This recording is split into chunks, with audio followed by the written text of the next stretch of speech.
आप सभी का स्वागत। आज हम प्रमुख भक्ति की एक शिखर कवियत्री मीराबाई के बारे में पढ़ेंगे। मीरा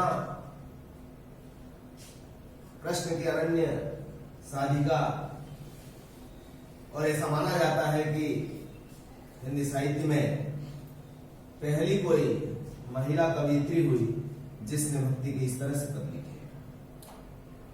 आपका इस मेवाड़ से भी उनका बहुत बड़ा संबंध रहा, लेकिन मीरा को समझने से पहले आपको उनकी भक्ति पद्धति को समझना पड़ेगा। कहने का आशय है कि वो किस तरह की भक्ति करती थी। भक्ति काल की विभिन्न धाराओं में हमने कल अध्ययन किया था कि कुछ कवि निर्गुण साधना मार्ग पर चल रहे थे, कुछ प्रेम मार्ग की साधना के आधार पर निर्गुण भक्ति कर रहे थे, कुछ राम मार्ग पर थे, कुछ कृष्ण मार्ग पर थे। मीरा को समझने से पहले हमें अच्छी तरह ध्यान रखना चाहिए। मीरा यद्यपि कृष्ण की साधिका थी, कृष्ण भक्त परंपरा की थी, लेकिन वो किसी संप्रदाय यानी वल्लभ संप्रदाय, विठल संप्रदाय या किसी रामाद्वैत संप्रदाय, विशिष्टाद्वैत संप्रदाय इससे वो संबंधित नहीं थी। उसके मन में जो निश्चल भाव आए वो उन्होंने प्रकट कर दिए, और आप उसमें उन पदों में केवल भाव सौंदर्य को देखने की कोशिश करें। वो कोई शास्त्रों को ज्यादा नहीं थी या इन विभिन्न लक्षण ग्रंथों का उन्होंने अध्ययन नहीं किया। उनके तो मन में जो प्रकट हुए भाव वही वहां पर उन्होंने व्यक्त कर दिए, लेकिन उन पदों में जो गहराई है वो हमारे लिए देखने लायक है। हम शुरुआत करते हैं पहले पद से। वो कहती है कि मीरा के प्रभु गिरधर नागर है और वो उसका कल्याण कर सकते हैं, लेकिन भक्ति कैसे की होती है देखिए आप। वो कहती है कि भज मन चरण कमल अविनाशी, जेताई दिसे धरण गगन विच, तेताई सब उठी जासी, भज मन चरण कमल अविनाशी। कहा भयो तीरथ व्रत कीने, कहा लिए करवत काशी, इस दही का गर्भ करना माटी में मिल जासी, भजवन चरण कमल अविनाशी। भगवान के चरणों को वंदन करते हुए कहती है कि हे मेरे मन, तू सिर्फ भजन कर। किसका भजन कर? जो मेरे अविनाशी है, जिनका अस्तित्व इस संसार में नश्वर रूप में नहीं है, उस परम ब्रह्म के कमल रूपी चरणों का तू क्या कर? भजन कर। मन से भजन कर, मन को कह रही है वो। अपने संबोधन किसको है यहाँ पर? अपने मन को कह रहा है। कारण क्या? कि मन क्या होता है? बार बार विचलित होता है, संसार में आसक्त होता है, इधर उधर भटकता है। तो सबसे पहले केंद्रित किसको कर रही है वो? मन को कर रही है। और उसके प्रभु कौन है आपको अच्छी तरह पता है। यहां पर वो मन को कहती है उस अविनाशी के, उस परम ब्रह्म के तुम कमल रूपी चरणों का तू क्या कर? मन कर, भजन कर। क्यों कर? उसका जवाब उस दूसरी पंक्ति में आता है कि जेताई दिसे धरण गगन विच, तेसाई सब उठ जासी, कहा भयो तीरथ व्रत कीने, कहा लिए करवत काशी, जेताई दिसे धरण गगन विच। इस धरती और गगन के बीच में जो तू देख रहा है, आसमान और उस धरती के बीच में जो कुछ भी इस ब्रह्मांड में दिखाई दे रहा है, इस धरती पर दिखाई दे रहा है, पृथ्वी लोक पर दिखाई दे रहा है, तेसा ही सब उठी जासी, ये सब उठ जाएगा, यानी सब कुछ नष्ट हो जाएगा। और ये देख रहे हैं आप, न कोई पानी स्थिर रहने वाला है, न कोई पर्वत यहाँ पर अनंत काल तक रहने वाला है। हो सकता है वहां पर कोई दूसरी चीज आने वाले समय में बन जाए। आज जहां सागर है, कल पता न जाने क्या होगा। इस मनुष्य के शरीर का, इस जंतु के शरीर का, इस पौधों के शरीर का कुछ पता है क्या? इसलिए तू क्या कर? उस अविनाशी का साधना कर। ये सब तो नाशी है, नष्ट हो जाएंगे। तो जेताए दिसे धरण गगन विच, तेताई सब उठी जासी। ये जितने भी तुझे धरती और आसमान के बीच में दिखने वाली चीजें हैं, ये कोई स्थिर रूप में रहने वाली नहीं है, अनंत काल तक रहने वाली नहीं है। इसलिए तू इनके पीछे मत भाग। और मनुष्य भागता किसके पीछे? जो उसको दिखता है, जो उसके सामने है, और बड़े भ्रमित अवस्था में भागता है। उसे पता नहीं है कि मुझे कहां जाना है, और इसी तरह से वो अपने जीवन काल को पूरा करता है। इसलिए यहां पर कहता है कि हे मेरे मन, तो इस संसार के देखे हुए वस्तुओं की तरफ मत भाग। तुझे भाग रही है, किसके पीछे भाग? उस अविनाशी ब्रह्म के पीछे चल। आगे क्या कहती है? कहा भयो तीरथ व्रत की नहीं, कहा लिए करवत काशी। तू कितने ही तीर्थ और व्रत कर ले, मनुष्य क्या करता है? अपने आप को कल्याण करने के लिए संसार के कुछ मार्गों को लेकर चलता है, तीर्थ यात्रा करता है कि मैं चारों धाम की यात्रा कर लूंगा और उसके आधार पर मेरा मनुष्य जन्म सफल हो जाएगा और मैं मोक्ष को प्राप्त कर लूंगा, चाहे मैंने दुनिया में कुछ भी किया। ऐसी धारणाएं लेकर चलता है, ये व्रत लेकर चलता। आज मैं निर्जला ग्यारस का व्रत कर रहा हूँ, आज पूनम का व्रत कर रहा हूँ, आज मंगल का व्रत कर रहा हूँ, इससे मेरे को क्या मिलेगा? परमात्मा मिल जाएगा। ये सब फालतू बात है मीरा की दृष्टि में। और तू कितने ही काशी के करवत कर ले, काशी में तू चक्कर लगा ले, बनारस में चक्कर लगा ले, तीर्थों का धाम कर ले, पूरा कर ले, लेकिन तुझे ईश्वर मिलने वाला नहीं है। यदि मिलना ही है तो तुझे क्या करना पड़ेगा? उस अविनाशी ब्रह्म की तुझे आराधना करना पड़ेगा। वो क्या कहती हो कि इस देही का गर्भ ने करना, माटी में मिल जासी। यो संसार चहर की बाजी, साझ पड़ा उठ जासी। इस देही का गर्भ न करना, माटी में मिल जासी। वजमन चरण कर अविनाशी। ये जो शरीर है तेरा, तो इसका क्या कर्म कर रहा है? ये शरीर हमेशा अनंत काल तक स्थिर नहीं रहेगा। एक दिन इसे भी मिट्टी में मिलना है, ये संसार का नियम है। और हमारे से जो पहले जन्मा है वो अब नहीं रहा, एक समय के बाद उसे यहां से संसार से जाना पड़ा। हमारी पीढ़ियां, हमारे पूर्वज, ये सब क्या है? इस संसार में कोई रहा है क्या? अमर रहा है क्या? नहीं रहा ना। तो इस देही का क्या कर्म करना? तुम कितने सुंदर हो, तुम कितने ऐश्वर्यवान हो, तुम्हारे पास कितनी अपार संपदा है, ये सब कोई मायने नहीं रखती। ये संसार क्या है? चहर की बाजी है, शतरंज की बाजी है। जो शाम पड़ते ही क्या होगा? वो बाजी खत्म हो जाएगी, उठ जाएगी। संसार में हम क्या कर रहे हैं? मोहरों की तरह चल रहे हैं। शतरंज क्या कहा? हमारा जीवन कैसा है? उस मोहरों की तरह है। कोई घोड़ा है, कोई हाथी है, कोई रानी है, कोई राजा है, कोई पैदल है, और इस तरह से चल रहे पूरा दिन चल रहा है। और हम लोग हम जीत रहे हैं, किसी को मार रहे हैं, किसी को हार रहे हैं, कोई जीत रहा है, ऐसा कुछ भी नहीं है। जैसे ही शाम पड़ेगा वो चहर की बाजी समेट ली जाएगी और सब अपने अपने घर चले जाएंगे। इस संसार में जो मनुष्य आया है वह एक निश्चित कालखंड को पूरा करने के बाद क्या चला जाएगा? उस परमात्मा के पास चला जाएगा। और वहां जाएगा तो उसके पास क्या रहेगा? कुछ नहीं। उसने संसार में क्या किया? कुछ नहीं किया, है ना। तो इस देही का गर्भ न करना, माटी में मिल जासी। यो संसार चहर की बाजी, साझ पड़ा उठ जासी। और आगे कहते हैं वो कि कहा भयो है भगवा पहरिया, घर भर तय सन्यासी। जोगी होय जुगती नहीं जानी, उल्टी जन्म फिर जासी। कहा भयो है भगवा, लोग भगवा पहन लेते हैं, संतों के वेश धारण कर लेते हैं, सन्यासी बन जाते हैं, और इस आशय के साथ सन्यासी बन जाते हैं कि मेरे को क्या होगा? परमात्मा से मिलन हो जाएगा, मैं परमात्मा का परम भक्त हूं। से कई बार अभिमान भी आप देख लेते हैं। सन्यासी किस मार्ग पर चल रहे हैं?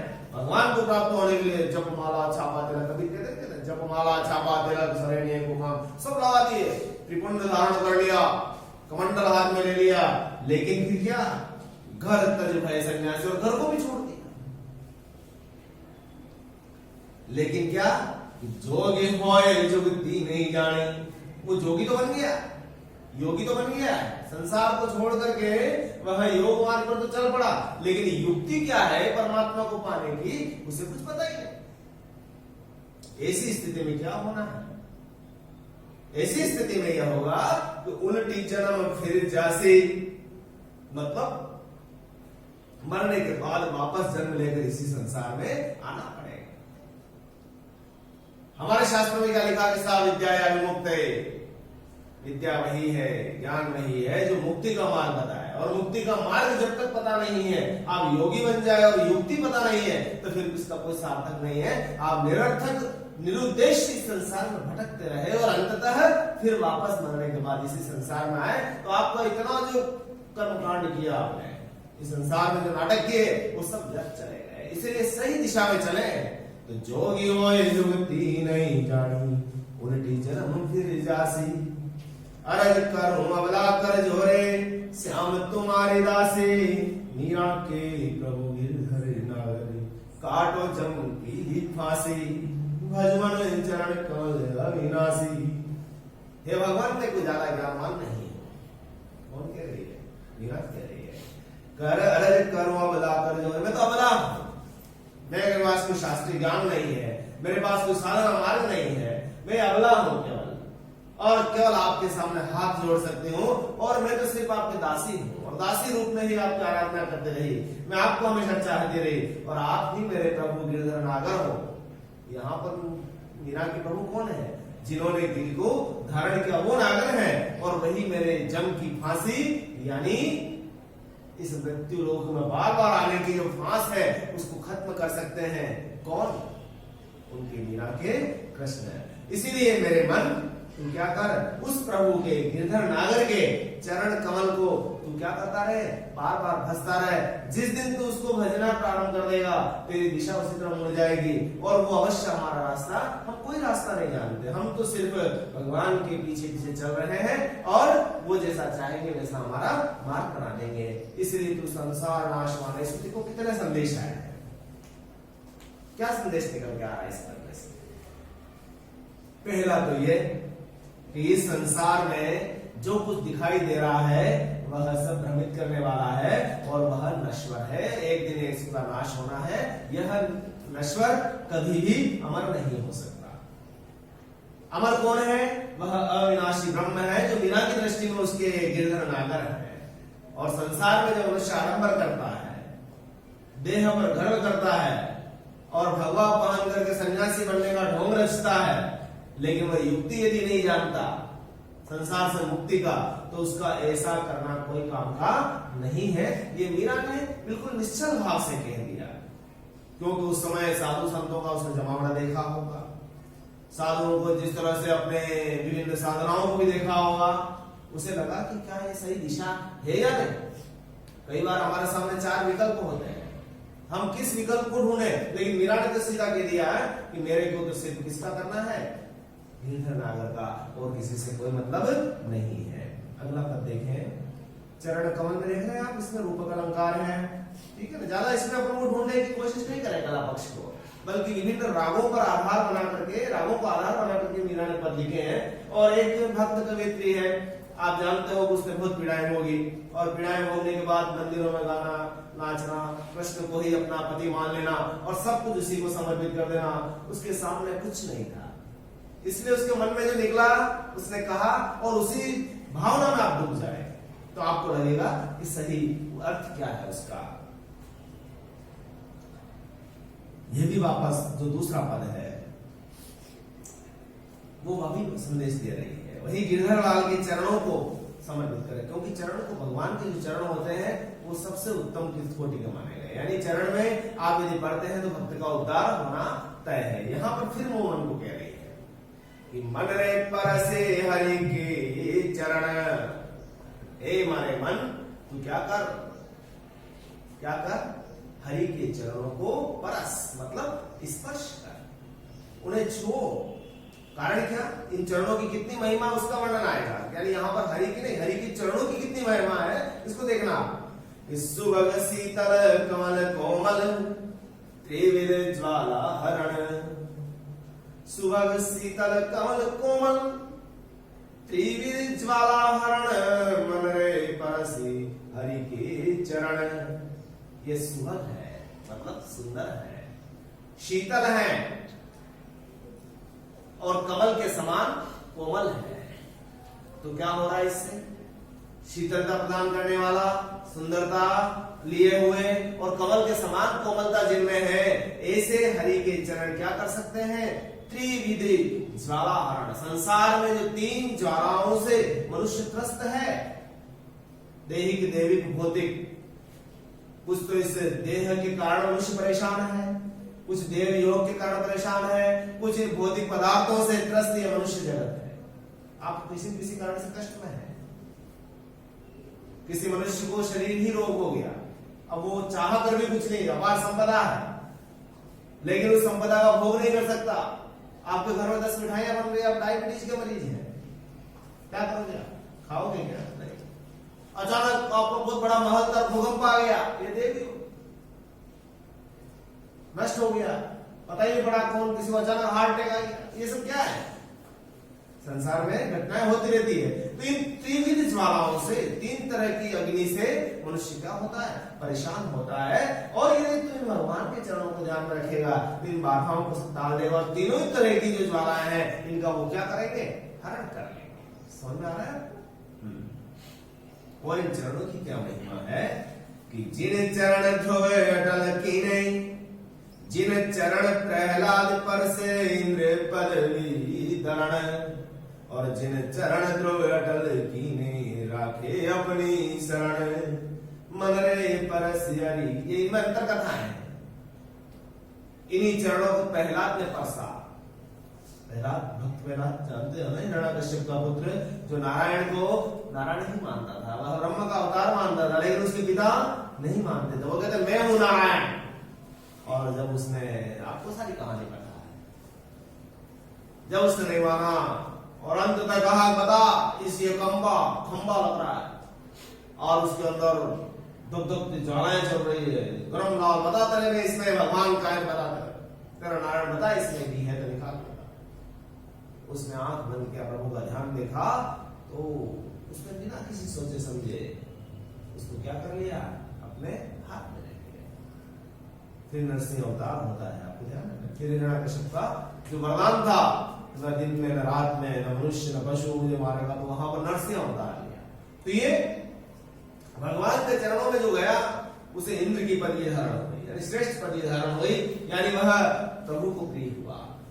और ध्रुव जो भगवान का प्रिय था, ध्रुव तारा है ना, जटल है, वह अटल हो गया और अपनी शरण में रखा। किसके कारण? उन्होंने नारायण की आराधना की, उन्होंने प्रभु की आराधना की, उनके चरणों पर विश्वास किया। और जिन चरण ब्रह्मांड भेट्यो, नख शिखा सिर धरण, जिन चरण प्रभु पर सिलीने, तेरी गौतम गरण। इन्हीं प्रभु ने, राजा बलि का प्रसंग आ रहा है, बलि के द्वार पर वो जाते हैं और दानवीर बलि है, और इतना दान देने के बाद वह इंद्र के पद का उत्तराधिकारी हो सकता है। तो ब्राह्मण का वेश धारण करके कौन गए? विष्णु। और उनके द्वार पर गया कि मुझे तो भिक्षाम दे। तो राजा बलि ने कहा क्या भिक्षा चाहिए? मुझे कुछ ज्यादा नहीं चाहिए, 3 पाउंडा जमीन चाहिए, मुझे 3 कदम जमीन चाहिए। अरे इतनी सी क्या मांग रहे हो? मांगना है जो मांगो, तुम्हें सब कुछ मिलेगा, मुझे आप 3 कदम जमीन दे दीजिए। राजा बलि को एहसास हो गया ये कोई तो परमात्मा ही है। 3 बलि जमीन लेकर गए और जैसे ने कहा आप ले लीजिए, ये जमीन पड़ी है। उन्होंने क्या किया? अपना अपार विशाल किया। पहला उसने क्या किया? पहले कदम में पूरा पृथ्वीलोक को माप लिया, 1 कदम। दूसरा कदम आसमान को माप लिया। बताओ बलि, अब मैं तीसरा कदम कहां रखूं? और यदि पूरा नहीं होता है तो तू दानवीर नहीं होगा। उसने कहा ऐसा नहीं होगा प्रभु, आपके तीसरा कदम मेरे सिर पर रखे। और वो चरण किसके सिर पर पड़े? किस पे पड़े? बलि के सिर पर पड़े। यानी प्रभु के जिसने सिर को, चरणों को अपने सिर पर ले लिया, उसका भी क्या हुआ? उद्धार हुआ। नख शिखा सिर धारण, नाक पर शिखा तक उसने अपने क्या किया? उसको धारण किया।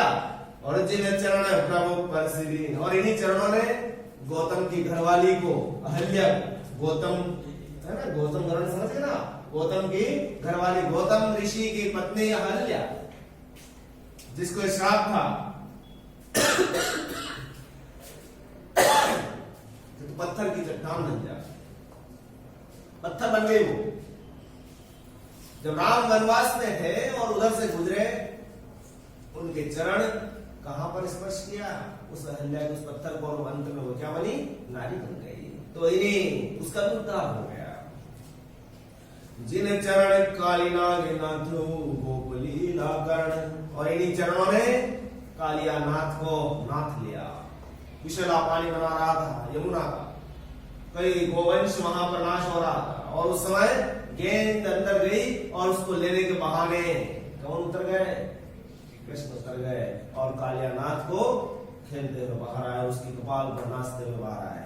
तो काली नाथ नाथो गोप लीला करण, और गोपों के साथ लीलाएं की नहीं चरणों ने। इस संसार को भयमुक्त करने के लिए, अत्याचारों से नष्ट करने के लिए उन्होंने सब कुछ लीलाएं की। और क्या कह रहे हैं, जिन चरण गोवर्धन गायो गर्व मगवा हरण, और मगवा के गर्व को हरण करने के लिए, इंद्र के अभिमान का नाश करने के लिए इन्हीं चरणों ने क्या किया, गोवर्धन को धारण किया। अब यहाँ पर चरण एक शब्द आ रहा है, आप ये देखेंगे तो पांव से गोवर्धन उठाया, हाथ से तो उठाया, लेकिन उनकी कृपा से। आप मीरा को उस तरह से नहीं देख सकते कि यहाँ पर शब्द ये क्या आ रहा है, नहीं, वो भक्त भाव विभोर है, उसे पता नहीं। वो तो सिर्फ ये चाहती है, चरण का कृपा है। ये प्रभु ने उस गोवर्धन को धारण कर लिया इस इंद्र के अभिमान को नष्ट करने के लिए। इसलिए हे प्रभु गिरधर नागर, इस दासी मीरा का भी आप ध्यान रखें, जो क्या है, तारना चाहती है अपने आप को, इस संसार से मुक्त करना चाहती है, आपकी शरण में आना चाहती है। अगम हो आप तारने वाले हो और तरण करने वाले हो, तो मेरे मन तू हरि के चरणों की तरफ ध्यान लगा, एक दिन ये गिरधर नगर अवश्य आएंगे और तुम्हारा उद्धार करेंगे। चले, इनमें अंतर कथाओं का जो समावेश हुआ है, प्रहलाद की कहानी आई है, ध्रुव की आई है, बलि की आई है, अहल्या की आई है, कालियानाथ की आई है, और गोवर्धन धारण की कहानी आई, यानी कई कहानियों का इसमें समावेश हुआ है जो आपके भागवत वगैरह में आपने पढ़ी है।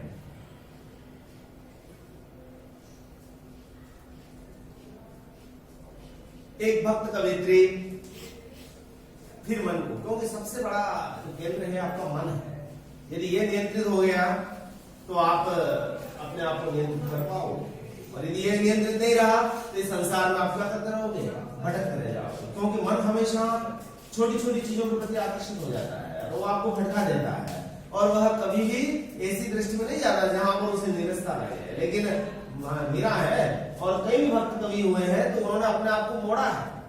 तो वो कहते हैं कि राम नाम रस पीजे मनवा, राम नाम रस पीजे, राम नाम रस पीजे मनवा।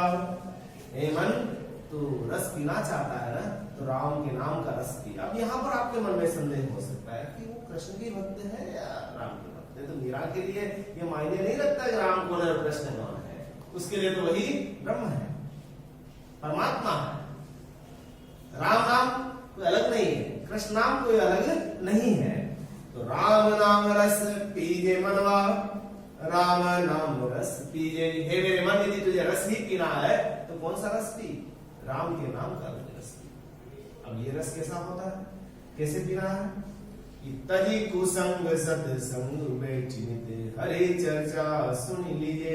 और यदि इस रस को पीना है तो क्या करना पड़ेगा तुझे, तजी कुसंग, जो दोस्तों के साथ तो बैठा हुआ रहता है ना हमेशा, मन कहाँ बैठा रहता है, मन कहाँ बैठा रहता है, जहां पर अनिति चीजें होती है, अच्छी चीजों में उसका मन नहीं जाता है। तो तजी कुसंग, बुरी संगति में बैठता है, सत्संग में, और वहां से उठ और कहां बैठ, जहां सत्संग हो रहा है, और वहां जाकर क्या कर तू, हरि चर्चा सुन लीजिए। हरि की चर्चा सुन, भगवान की चर्चाएं सुन, उनके कीर्तन सुन, उनकी कथाएं सुन, उनके उन्होंने क्या किया संसार में, वो कैसे मुक्त करेंगे, उनकी कहानियां सुन। इस संसारिक आकर्षण में कुछ नहीं बचा है, और उसके साथ तुझे क्या करना पड़ेगा जो नहीं कर पाता है मन, काम क्रोध मद मोह लोभ को चित्त से बाहर दीजिए। कैसे, तू महाकामी है, संसार के विषयों में तू ग्रस्त है, तुझे वो सब, अब आप फिल्में आ रही है तो आप फिल्म देखोगे या भगवान का भजन करोगे, फिल्म देखोगे। भगवान की आराधना करने के लिए, कीर्तन करने के लिए आपको मंदिर में बैठना ठीक लगेगा या डल्लब के गद्दे में सोना? अब इसमें क्या पूछना सर? छोटी छोटी बातों पे तू क्रोध करता है। संसार में हर मनुष्य नहीं कहता है मैं बहुत तेज होने का मतलब महाक्रोधी हूं।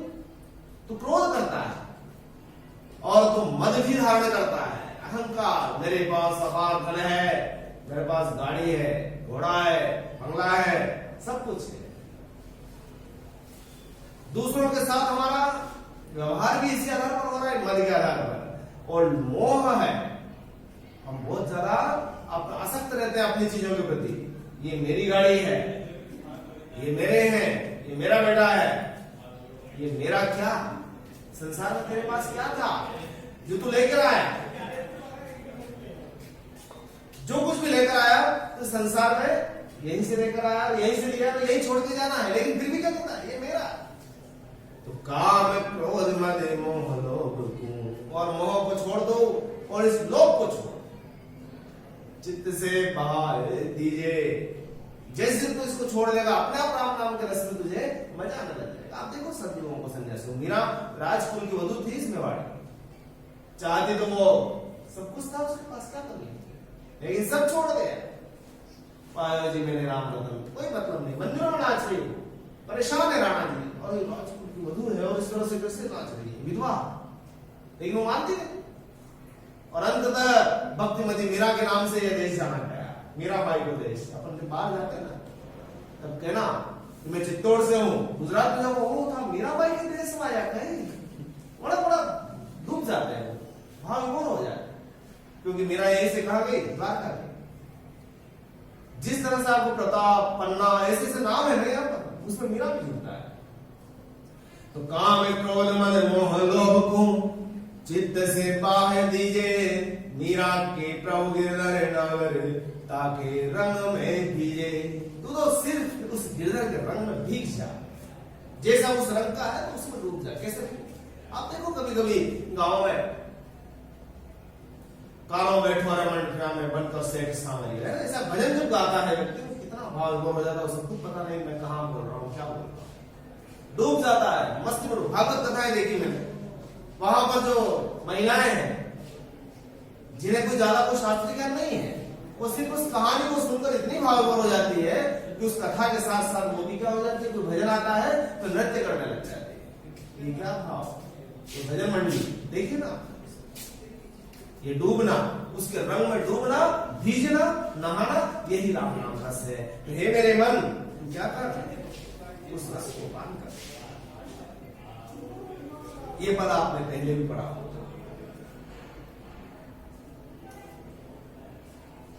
एक भक्त को उसके भगवान मिल गए, उसे लगा कि मेरा भगवान मेरे पास आ गया है, और उसके बाद उसकी खुशी क्या है, खुशी कैसे है देखना। मेरा भी ऐसे ही है कि पायो जी में तो राम रतन धन पायो, वस्तु अमोलक दी मेरे सतगुरु, कृपा कर अपनायो, पायो जी में तो राम रतन धन पायो, जन्म जन्म की पूंजी पाई, जग में सभी खो आयो, खायो ने खरज चोरन लेवे, दिन दिन बढ़त सवायो, सत की नाव खेवटिया सतगुरु, भव सागर तर आयो, मीरा के प्रभु गिरधर नागर, हरस हरस जस गायो, पायो जी मैं तो राम रतन धन पायो। मैंने राम रूपी रत्न है, जो मेरा धन है उसको मैंने पा लिया है। मैंने प्रभु का जो रत्न है, वो ऐसा धन जिसकी तलाश में मैं थी, उसको मैंने प्राप्त कर लिया। और किसने दिया ये? जो वस्तु अमोलक दी मेरे सतगुरु, और मेरे को मेरे सतगुरु मिला, और उसने मुझे बताया कि ये वस्तु अमूल्य है। कौन सी वस्तु अमूल्य है और कौन सी मूल्यवान नहीं है, ये आपको कैसे पता है जब तक कोई इसका जानकार नहीं होता। आपके सामने एक हीरा पड़ा है, एक बच्चा है छोटा खेल रहा है, उसके सामने कंकड़ भी और हीरा भी है, चमकता हुआ कांच का टुकड़ा भी है, कौन सा लेना है उसे पता पड़ता है क्या? जब तक कोई जानकार नहीं होगा कि ये कीमती है और ये कीमती नहीं है। एक सोने की चूड़ी भी पड़ी है और एक पीतल की भी पड़ी है, कौन पहचानेगा उसे? जो उस धातु को जानेगा, उसका मूल्य को जानेगा, वही तो उठाएगा। तो मेरे सतगुरु ने मुझे ये वस्तु दी है और मैंने उसे कृपा करके अपना लिया। और ऐसा क्या हुआ? उसके परिणाम स्वरूप जन्म जन्म की पूंजी पाई, जग में सभी खोवायो। और मैंने जैसे ही मुझे राम रतन मिला, मैंने क्या हो गया, मेरे जन्म जन्म की जो पूंजी थी, कई जन्मों से मैंने जो संचय किया था, वो सब मिल गया। और जग में जो भी था सब मैंने उसे खो दिया। जगत का तो सब खो दिया और पिछले जन्म की जो पूंजी थी उसको पा लिया। कैसे भाई? कैसे? संसार उसके लिए क्या है? कोई मायने नहीं रखता। कई जन्मों से वो प्रयास में थे कि मेरे भगवान मिल जाए और उसे वो मिल गए। और ये पूंजी कैसी है कि खायो न खाए, चोर न ले। बाकी पूंजी तो कौन क्या हो जाएगा? खर्च हो जाएगा। आपके पास 10 लाख रुपए थे, 2 लाख खर्च होते जा रहे। एक दिन जीरो बैलेंस। दूसरी पूंजी है चोर ले जाए, 10 तोला सोना पड़ा है, रात को चोर आए, सो रहे थे गहरी निद्रा में, थक गए, जेब में 1000 रुपए थे, जेब का चढ़ा टक लगाया, 1000 का नोट, 2000 का नोट ले गए। हो जाता है ना? तो खाए और खाए चोर न ले। और ये भगवान की जो पूंजी है, जिसको खाओ, कितना भी खाओ, खत्म होगी नहीं और इसको चोर ले नहीं सकता। और दिन दिन कड़क सवायो। और ये पड़ी पड़ी ही क्या करती है? और बढ़ती है, सवाय हो जाती है। यानी भगवान के साथ जब भक्ति करता है तो आदमी और डूबता है उसके साथ, उसी में लगा रहा तो और ज्यादा डूबेगा। सत्य की नाव खेवटिया सतगुरु भवसागर आयो।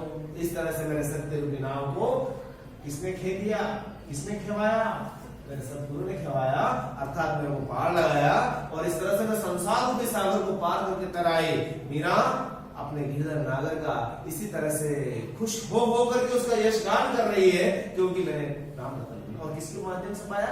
गुरु के। यहाँ पर ये स्पष्ट नहीं कि उनके मीरा के गुरु कौन थे, कोई रैदास मानते, कोई और मानते, लेकिन मीरा के गुरु ये भी हो सकता है कि उन्होंने जिससे ज्ञान मिला थोड़ा बहुत भी, उसे उन्हें गुरु के रूप में मान लिया और ये माना कैसे ईश्वर को प्राप्त किया जा सकता है, कैसे ईश्वर की आराधना की जाती है और कैसे उस ईश्वर रूपी पूंजी का स्वरूप होता है, वो भी आपने यहाँ देखा।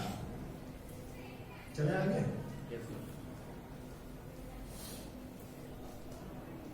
यहां पर उस मीरा का दाम्पत्य प्रेम जो कृष्ण के बिना है नहीं सकता। प्रेम के कई स्वरूप हो सकते हैं, भक्ति के भी कई स्वरूप हो सकते हैं, लेकिन ऐसा माना जाता है कि दाम्पत्य भाव की भक्ति में एक निष्ठता रहती है और मीरा ने उसी का आश्रय लिया। और इसलिए वो बार बार कहती मीरा के प्रभु गिरधर नागर। मतलब यही है कि उसने ईश्वर को अपना पति मान लिया। और उसकी कहानी आपने बचपन पढ़ी होगी पहले कि किस तरह से वो अपने साथ विग्रह को लेके आई थी और उसने कह दिया राजा भोज की मृत्यु हो चुकी, अब तुम विवाह नहीं, मैंने तो उनसे विवाह किया ही नहीं, मेरे तो पति कौन है, मेरे तो सांवरो सोई, दूसरा कुछ भी नहीं है। तो सखी को कह रही, सखी कौन है? उसकी ललिता नाम की सखी है जो यहाँ पर बैठे हैं और बात कर रही थी। आलेरी मेरे नैना पार पड़ी, मेरे नैनों को आदत पड़ गई, मेरी आंखें खुली रहती है। किसके लिए? उसकी तलाश में, उसके आने की राह में, उसकी मैं इंतजार करते करते मैं सिर्फ इस बात के लिए देखती रहती हूँ कि मेरे कन्हैया आएंगे, मेरे नागर आएंगे, मेरे प्रभु आएंगे कि आलेरी मेरे नैना बाण पड़ी, चित्त चढ़ो मेरे माधुरी मूरत पूर्वी चिरानड़ी, चित्त चढ़ो मेरी माधुरी मूरत। है मेरे माधुरी मूरत, ऐसी मूर्ति जिसको मधुरिमा पर मैं आसक्त हूं, मेरे चित्त में चढ़ो, मेरे से प्रेम करो। उर बीच आनड़ी, वो तो हृदय के बीच में आकर अड़ गई है, अब उसके बिना कुछ नहीं मेरा जीवन। हे प्रभु आप मेरे पास आओ। कब के ठाड़े पंथ निहारू, अपने भवन खड़े, कैसे प्राण प्रिया बिन राखूं, जीवन मूल जड़ी। कब की ठाड़ी बंद, कभी की मैं खड़ी हुई हूं और रास्ता देख रही हूं, कब आएंगे, अब आएंगे, अब आएंगे। उसकी सखी कह रही कैसे आएंगे, तू क्या देख रही है? मेरे नैनों की आदत पड़ गई है, आलेरी मेरे नैना बाण पड़ी। तो कब की ठाड़ी पंथ निहारू, अपने भवन खड़ी, अपने घर में खड़ी हुई हूं और रास्ता देख रही हूं, कब आएंगे। और कैसे प्राण पिया बिन राखूं, और हे प्रभु कैसे मेरे जीवन प्राण है आप, मेरे प्रिय हैं, मेरे पति हैं। अपने जीवन रूपी मूल की जड़ी को मैं कैसे जिंदा रखूं? मेरा जीवन सिर्फ इस आशय से टिका है कि एक दिन आप जरूर मेरे जीवन में आएंगे, और मैं तो इस तरह से खड़ी रहती हूँ, और लोग क्या क्या कहते हैं, मीरा गिरधर याद बिगाड़ी, लोग कहे बिगड़ी। लोग क्या कहेंगे? बिगड़ गई। संसार है, ये नहीं जानता मैं किससे प्रेम करती हूँ। दरवाजे पर खड़ी और एक तक देख रही है तो लोगों ने क्या मान लिया, ये तो बिगड़ गई है, जबकि मैं जान रही हूँ कि मैं तो किसका इंतजार कर रही हूँ, और इसका समाधान कौन कर सकता है? जब आप आ जाओ और मेरा उद्धार करोगे तो अपने आप समाधान हो जाएगा, नहीं तो मेरे को संसार में क्या मिलना है? अपयश ही मिलना है। तो उसकी सहेली कहती, लोग कहे तू बिगड़ गई है, ऐसा तेरे बारे में टिप्पणी आ रही, तो करेंगे आगे नहीं ना मेरे पार पड़ी, मेरे तो आदत पड़ गई, अब उसका कुछ नहीं हो सकता। लोग क्या कह रहे हैं मुझे उससे तो फर्क नहीं पड़ता।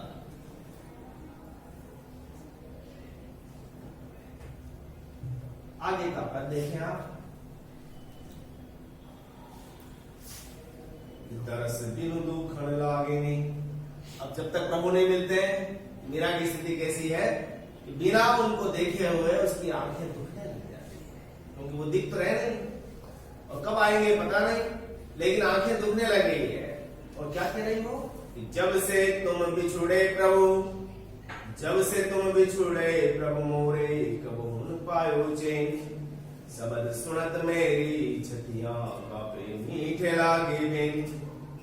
जब से तुम बिछुड़े प्रभु मोरे, जब से तुम मेरे जीवन में आए और चले गए, तो मैंने कभी चैन नहीं प्राप्त किया, मुझे राहत नहीं मिली, और शब्द सुनते मेरी छतियां कांपे। और जैसे जैसे मेरे को शब्द सुनाई देते हैं अपने मिलने के, तो मेरे को वो मीठी वाली बार बार सुनाई देती। यहाँ एक विरही नायिका मान लीजिए आप, कृष्ण के प्रेम में, क्योंकि वह कई बार अचेतन अवस्था में कृष्ण से साक्षात्कार कर देती, और ऐसा लगता था उसे कि मेरे पास खड़े हैं, मेरे से बातें कर रहे हैं, और उन्हीं यादों के सहारे वापस वो जब चेतनावस्था में आती तो उसे वो नहीं मिलते।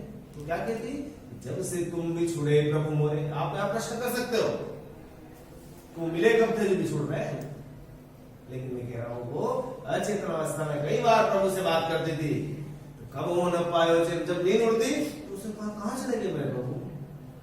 शब्द सुनत मेरी छतियां कांपे मीठे लागे। अब वो शब्द सुनते सुनते मेरी छति कांपने लग जाती, वो चले कहां गए, चले कहां गए, अभी तो यही थे। विरह कथा कासु कहो सजनी, बह गई करवते। मैं अपनी विरह की कथा किसे कहूँ साथी, सहेली, मैं अपनी विरह की कथा किसे कहूँ? वो तो करवत की तरह मेरे प्रहार, करवत मतलब जो आरी होती है लकड़ी काटने की, वैसे मेरे को काट रही है अंदर। अब मैं किसे कहूँ, कोई मानने को तैयार नहीं। मैं कह रही हूँ मुझे मिले थे और मैंने उनसे बात हो रही, मेरी मीठी वाणी मुझे याद है, और मैं उनसे विमुक्त हो गई हूँ, अभी वो है नहीं मेरे पास, तो लोग सुनते ही पागल कहते हैं। तो विरह कथा का सुकहूं सजनी, बह गई करवते। कल न परत पल हरि मग जोत भई क्षमा सिरे। अब मुझे चैन नहीं पड़ता, कल न परत मतलब मुझे चैन नहीं पड़ता। मैं तो सिर्फ उस हरि के मार्ग को देखती रहती हूँ कि वो आए, और अब 6 माह सिरे, 6 महीने बीत गए हैं, 6 महीने की रात आने वाली, यानी कहने का मतलब 6 महीने बीत गए, 6 महीने की रात और 6 महीने के दिन बीत रहे हैं, लेकिन मुझे वो निकले, मैं मतलब यानी 12 महीने मैं क्या कर रही हूँ, उनका इंतजार कर रही हूँ। मीरा के प्रभु कब मिलोगे, दुख में टन सुख दे। मीरा के प्रभु आप कब? यहाँ एक भक्ति विरही नायिका का, विरही मीरा का आग्रह है कि वो कब आएंगे और उसके जीवन में उसके सुखों का पालन करेंगे।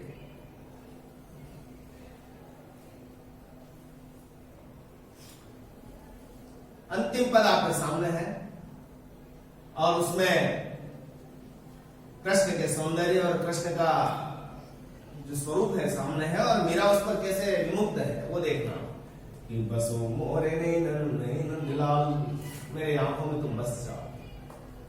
हे नंदलाल, हे कृष्णा, तुम मेरी आंखों में बसो, और किस तरह से बसो, कैसी सूरत होनी चाहिए कि मोहनी मूरति सांवरी सूरति नीला बने विषा।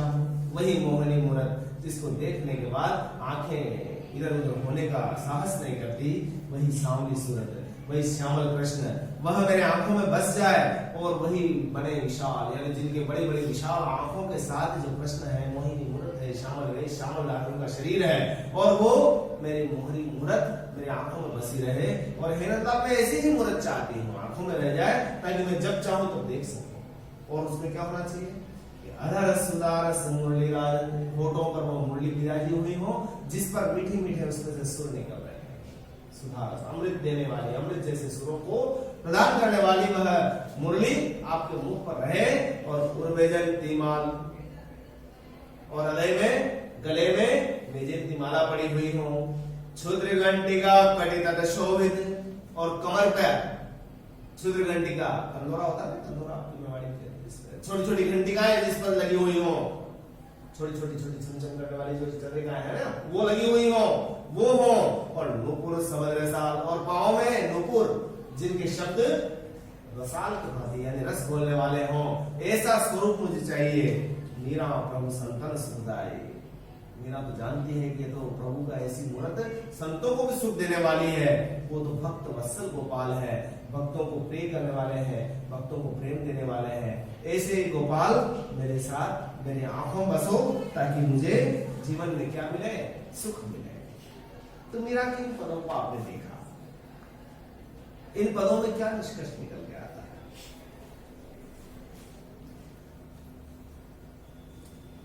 मीरा के पदों में क्या निष्कर्ष निकल के आता है कि एक भक्तिमती नारी कृष्ण के विरह में व्याकुल है, वह कृष्ण के प्रेम में आखंड डूबी हुई है, उसके अलावा उसका दूसरा कोई नहीं है। एक निश्चल पीड़ा है, उसे सांसारिक दुनिया से कोई मतलब नहीं है, संसार उसके लिए नश्वर की भांति है। इन पूरे पदों में न कहीं आडंबर है, न कहीं इस तरह की चेष्टा है, न ही कहीं ज्ञान का बखान है। वह तो सिर्फ एक भाव से उस मनमोहिनी कृष्ण की मूर्त को चाहती है, उस गिरधर नागर को चाहती है, उसके अलावा उसका कोई मतलब नहीं है।